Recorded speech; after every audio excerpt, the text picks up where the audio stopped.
This episode is brought to you by Kia's first three-row, all-electric SUV, the Kia EV9, with available all-wheel drive and seating for up to 7 adults, with 0 to 60 speed that thrills you 1 minute and available lounge seats that unwind you the next. Visit kia.com/EV9 to learn more. Ask your Kia dealer for availability. No system, no matter how advanced, can compensate for all driver error and or driving conditions. Always drive safely.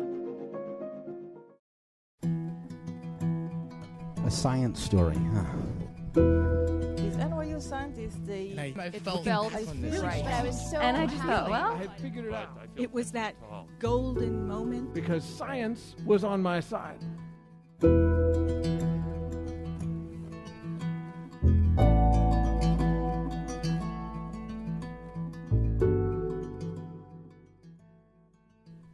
Hey everyone, I'm Ben Lilly, and welcome to the Story Collider, where we bring you true stories of how science has affected people's lives. I'm excited. This week, we just passed 1 million downloads of our podcast. Thank you all so much for listening and for making this a great time. To celebrate that, we're doing a few things. First, we send this podcast out every week to all of you, and we don't really know who you are. People will say to us, like, who listens to your podcast? Are they scientists? Not scientists? And we don't know. And we'll do things and we'll think, we wonder if people will like this. And we don't know. So we're doing a survey. So you can tell us a bit about you, as well as the things you like and don't like, and things that we can do better. To find it, you can go to our homepage, storycollider.org, which, second thing, has just been redesigned. So if you go there now, you can see what the events and storytellers look like, listen to the podcast from the homepage, and see all of the upcoming events. Currently August 27th in Boston and September 4th in New York. And while you're there, there's about 5 people who give parts of their time to producing the show and the podcast, and we've each written a bit about what it's like working on the show. So you can also see those there linked from the homepage. Finally, and apologies for the long intro. Finally, we were thinking about what the right story to run at a milestone like this is, and we realized something. We have never run the very first story told at the very first Story Collider. There's a reason for that. The story's great, but at the time, we didn't know that this would be a thing. We didn't know that there'd be a podcast. We didn't know there'd even be a second event. We did have the foresight to record the event. We did not, however, have the skill to record it well. So, apologies for the bad sound quality, the very bad sound quality, but this is a very fun story, the first one ever told. We hope you will like it. So, this week's story is from Darcy Burke. The story was recorded in May 2010 at the Creek and the Cave in Long Island City, Queens. The theme of the night was bonding.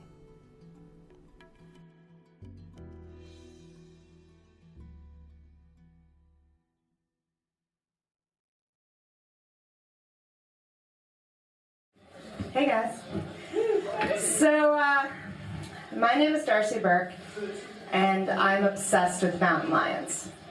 And I don't mean obsessed the way that some people are obsessed with Pinkberry or something like that. I mean obsessed in the way that I alienate my circle of friends and family. And as with, like, all good things that are weird about me, I can trace this back and blame it on my mother. Because she was the one who gave me the book. And the book, which is known to the people who have gotten to know me within the last year of my life, is the Mountain Lion book. And the actual title of it is The Beast in the Garden, and it's by this guy named David Barron. And it's basically a case study of Boulder, Colorado, and overall the reappearance of the mountain lion in the American West, and what that means for, like, human-mountain lion relations. This is a great book. I can't emphasize that enough. This is the kind of book that, I think of certain things I learn or certain things that teach me as, like, a pebble, and they drop in, and from them comes this, like, ripple effect. And you learn this one thing, and then there's these concentric circles around it of other things you learn, but only because you learned that one thing. And you wouldn't have necessarily come across these like circles of knowledge if you hadn't had that initiating event. And so for me, the Mountain Lion book is that. It's how I know about the presidency of Theodore Roosevelt, and it's how it's how I reevaluated Edward Abbey's views on conservation, and it's how I know about the coyote packs that live in Central Park. And I wish I could say that this is the first incident of me becoming obsessed with something, but it's not. Because when I was in middle school, I got really obsessed with Robin Hood, and because of that, I took up archery. And then when I was right out of college, I watched all of The West Wing from beginning to end, and that resulted in a 6-month congressional internship.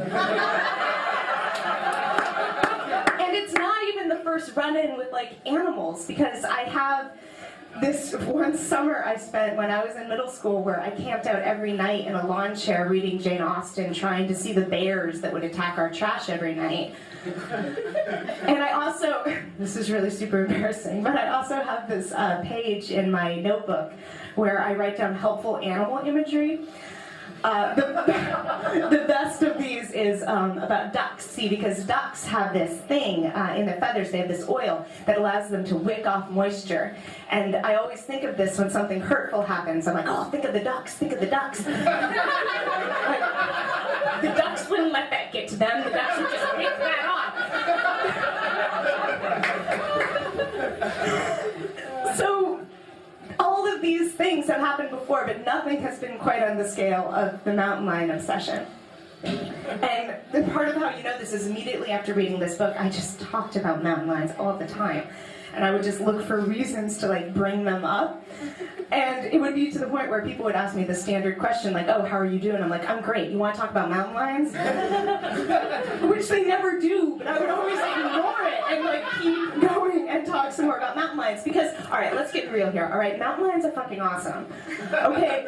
Mountain lions are like the serial killers of the animal world. And I mean that in the nicest way possible. Like, mountain lions. All right, okay, if you get attacked by a mountain lion, first of all, he's been stalking you for at least 2 hours. They don't just attack willy-nilly.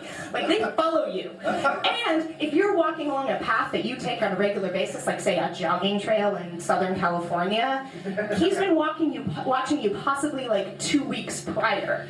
That's how much effort they put into it. And when a mountain lion attacks you, he attacks you like a cat would. He breaks your neck from behind, and then he will flip you over, shave off the like hair on your belly, or like remove the clothes, and then slit you open with a single claw. Which they have found mountain lion kills that they've had to abandon before they could eat it, and they can't tell sometimes whether it's like a scalpel or a mountain lion that killed you. And then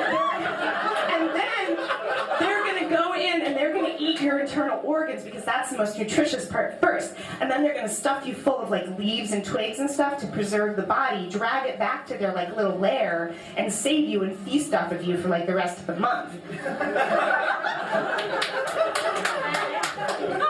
And they're super adaptable. Like, mountain lions as we know them are not the mountain lions we heard of yore, like in Teddy Roosevelt's presidency. Mountain lions as now are adapting, they are changing, and they are switching their hunting patterns. They are coming into our towns and cities, and they are attacking people. But only because the people are there. They're just switching. They're super adaptable. And so, for me, for some reason, I am identifying really strongly with a mountain lion, the serial killer of the animal world. Because it's better for me at this point in my life to think of myself as like a lone wildcat who's calculating and only a little bit sociopathic, as opposed to being just yet another like lonely 20-something trying to make it in New York City. So I love mountain lions, and I talk about mountain lions, and the way I talk about them is the way that somebody who has a really big crush on somebody talks about them. They work every like conversation back to it. So like someone would be like, hey, I like margaritas. I'm like, yeah, you know who else likes margaritas? Mountain lions. Except they probably don't drink them, but they like deer, and we should be worried about the population of deer in our urban centers, because that's why we're seeing more of them, because that's their food source. And I've signed up for a newsletter called Cougar Clippings.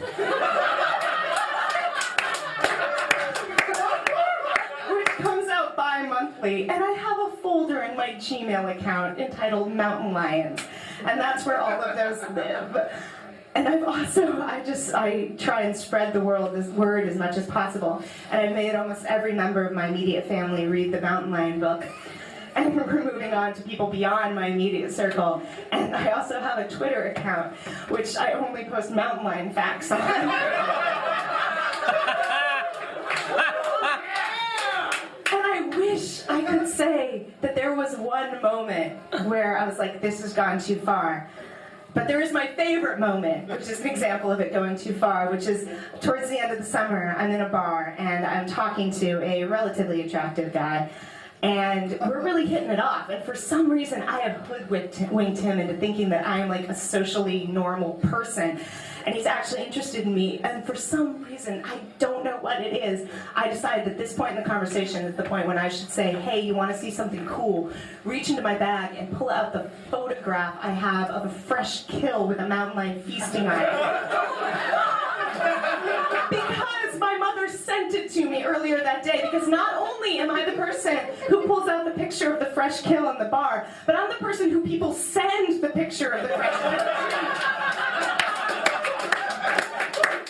And the truth is, this has happened before, because when I was obsessed with Robin Hood, I took up archery, and I was photographed for our hometown newspaper wearing a horrible plaid, like, overshirt with a glow-in-the-dark Kiss t-shirt on, like, shooting a target, and I was teased for an entire year over that.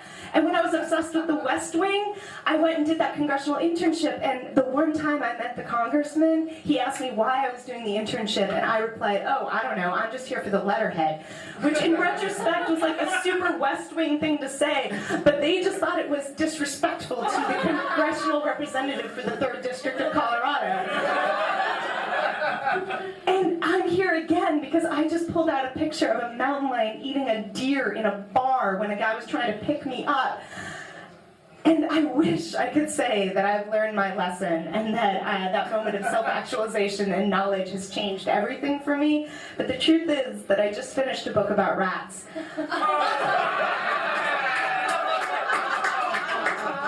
And the 34th Street station has some really good ones, guys.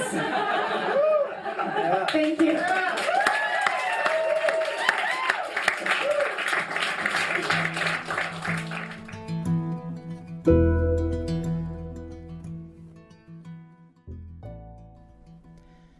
That was Darcy Burke.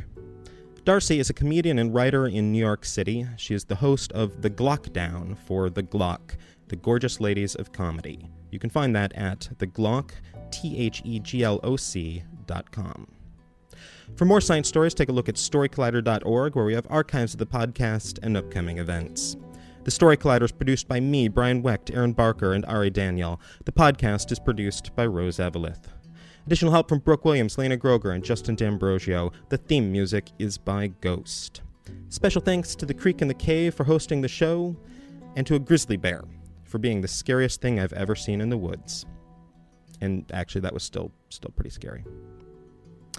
And finally, thank you all so much for listening. Here's to the next million, the next 10 million, billion, whatever. Thank you.